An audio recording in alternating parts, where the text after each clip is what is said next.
Hey guys, or hey ho, whatever I frickin' say. My name is Joe, and today we're adding some books to my all-time favorites.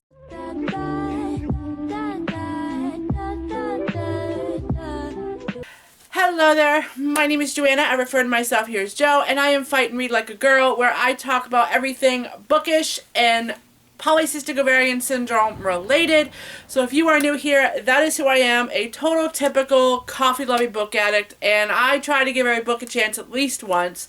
So today I am actually adding some books to my all-time favorites, which I have a video coming for my all-time favorites very soon. I just want to gather them all up at some point, but these books I am adding to my all-time favorites, and these are books that I've read in 2020, so there's quite a few here, so let's go ahead and get started. So I'm just going to start at the top of the stack, and the first one I have is Ebros by Ursula Pomsky.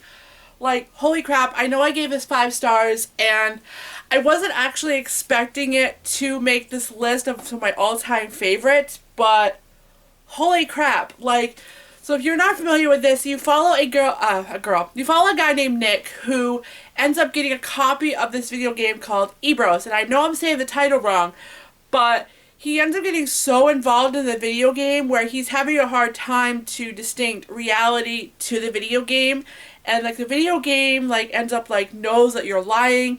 It like tells you to do like all these like weird things, and once you're kicked out, you're out. Like you cannot play it, you can only play it once. And wow, like I would highly recommend this to anybody who is looking for a really good like page turning thriller. I could not put this down. I think I devoured this in like 4 days. And the reason it took me 4 days to read is just because I had a lot of things going on. But otherwise than that, definitely adding it to my favorite books of all time. The next book we have is The Wolves of Winter by Tyrell Johnson. Now, I talked about this recently in my recent read, so I'm not going to go into full detail, but this is kind of like 2020, whole pandemic, COVID-19 stuff, meets a zombie apocalypse. So that's kind of like the vibes I was getting from it, and I was not expecting this to be added to my all-time favorites, but, you know, here it is, and it's here. So if you're not familiar with this, you follow a girl named Gwendolyn, but she likes to be called Lynn, and she's kind of lives in this post-apocalyptic world. I can't say that freaking word.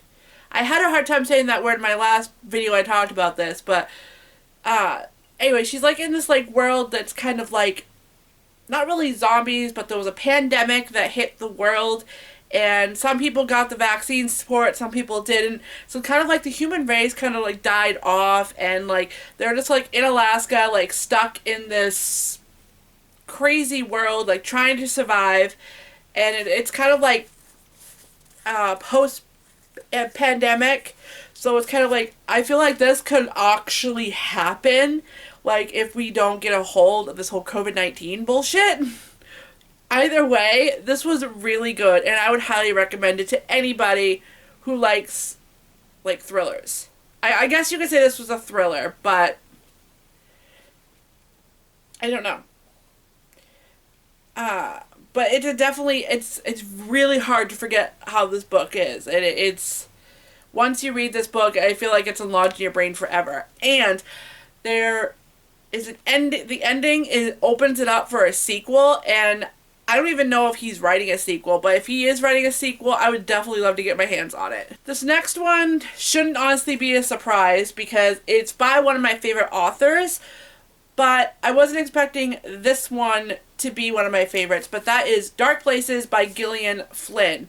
Now, if you're not familiar with this one, you follow Libby Day. She gets accepted, what is the name of the society?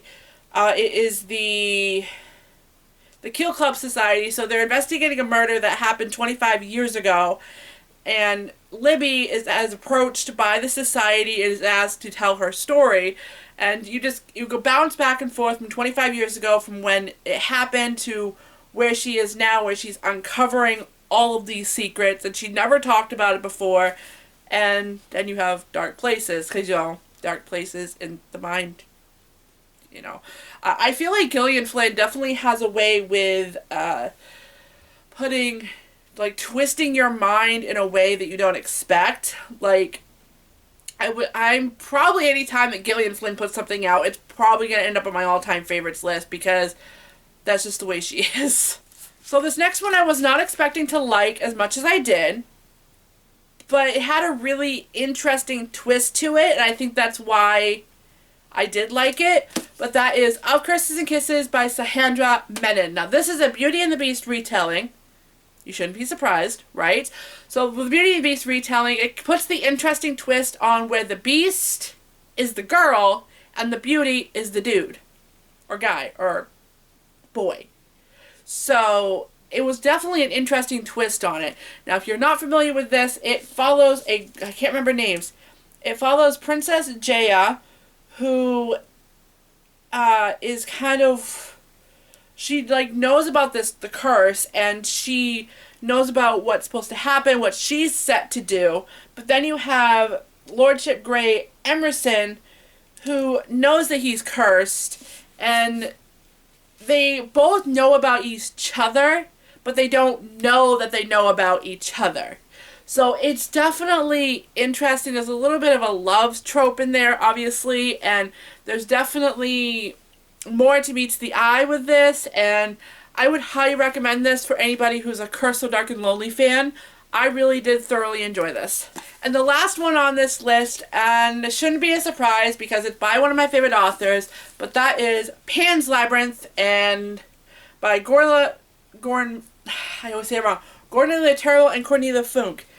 I definitely will say I'm still giving this 10 stars. Like, it was just the best book I think I've read this year, and hands down. Anyway, but I'm adding this to my all-time favorites list because this was a fairy tale retelling, a dark and scary fairy tale retelling, and just absolutely amazing. These two coming together, creating this book, is just a pure masterpiece. And I hope that these two team up together at some point in the future to make another masterpiece like this, because best book ever. So I made this video sweet, short, and quick, and to the point. If you want to know more information about these books, I will leave a link down below to recent reads, and I have some other videos coming for some of these as well. So if you want to know more information about these, please look out for those videos. Please don't forget to hit that. So if you made it this far in this video, thank you so much for watching. Don't forget to check out all my links down below. And as always, I always mention every book that I talk about in my videos down below for you, so you can go check them out for yourself. Wonderful day, or whatever time you're watching this. We'll see you next time. Bye!